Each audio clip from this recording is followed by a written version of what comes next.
Hello, Pantry Elementary. It's Miss Owens here. I miss everyone at school so much, but I'm here today to read to you one of my favorite picture books, The Fantastic Flying Books of Mr. Morris Lesmore.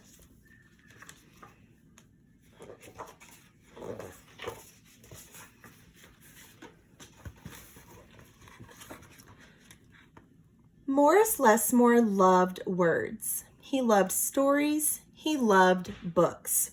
His life was a book of his own writing, one orderly page after another. He would open it every morning and write of his joys and sorrows, of all that he knew and everything that he hoped for.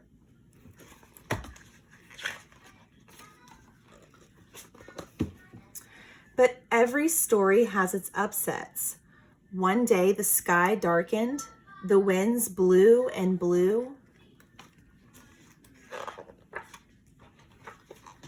till everything Morris knew was scattered, even the words of his book.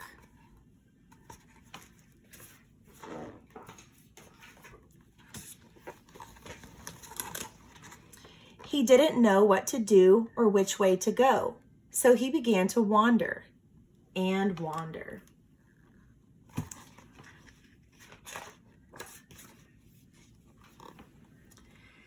Then a happy bit of happenstance came his way. Rather than looking down, as had become his habit, Morris Lesmore looked up. Drifting through the sky above him, Morris saw a lovely lady. She was being pulled along by a festive squadron of flying books.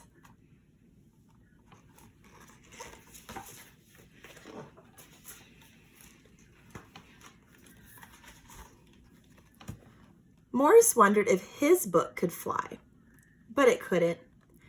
It would only fall to the ground with a depressing thud. The flying lady knew Morris simply needed a good story, so she sent him her favorite. The book was an amiable fellow and urged Morris to follow him.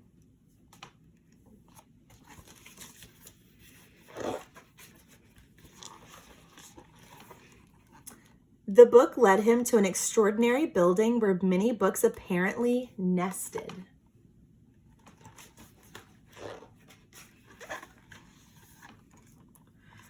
Morris slowly walked inside and discovered the most mysterious and inviting room he had ever seen. It was filled with the fluttering of countless pages, and Morris could hear the faint chatter of 1,000 different stories, as if each book was whispering an invitation to adventure.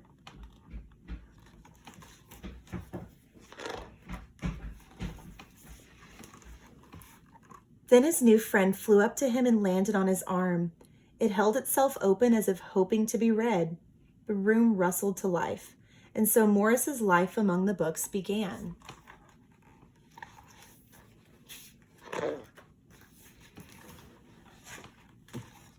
Morris tried to keep the books in some sort of order, but they always mixed themselves up. The tragedies needed cheering up and would visit with the comedies. The encyclopedias, weary of facts, would relax with the comic books and fictions. All in all, it was an agreeable jumble. Morris found great satisfaction in caring for the books, gently fixing those with fragile bindings and unfolding the dog-eared pages of others.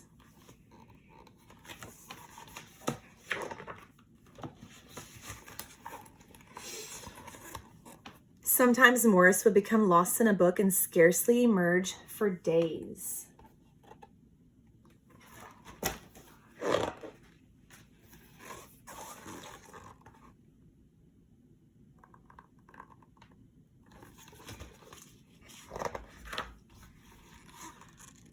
Morris liked to share the books with others. Sometimes it was a favorite that everyone loved, and other times he found a lonely little volume whose tale was seldom told. Everyone's story matters, said Morris, and all the books agreed.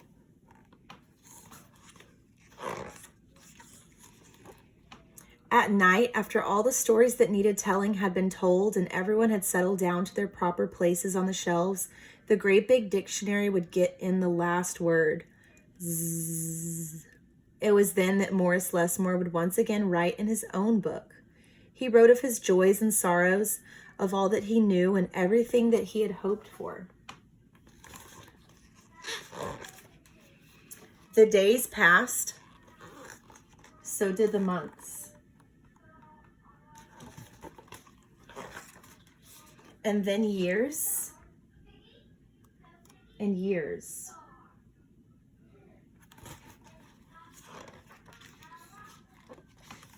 And Morris Lesmore became stooped and crinkly. But the books never changed. Their stories stayed the same. Now his old friends took care of him the way he had once cared for them, and they read themselves to him each night.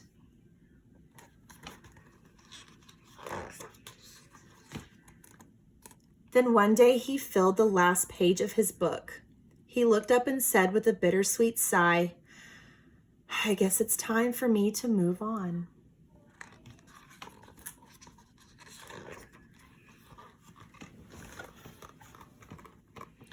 The books were sorry, but they understood. Morris put on his hat and took his cane.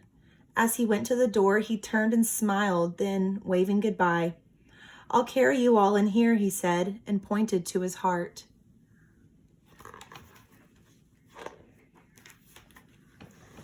The books waved their pages, and Morris Lesmore flew away.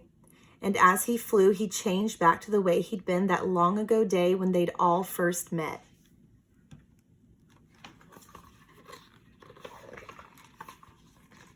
The books were quiet for a while. Then they noticed that Morris Lesmore had left something behind. "It's his book," said his oldest friend. Inside was Morris's story, all of his joys and sorrows, all that he knew and everything that he hoped for.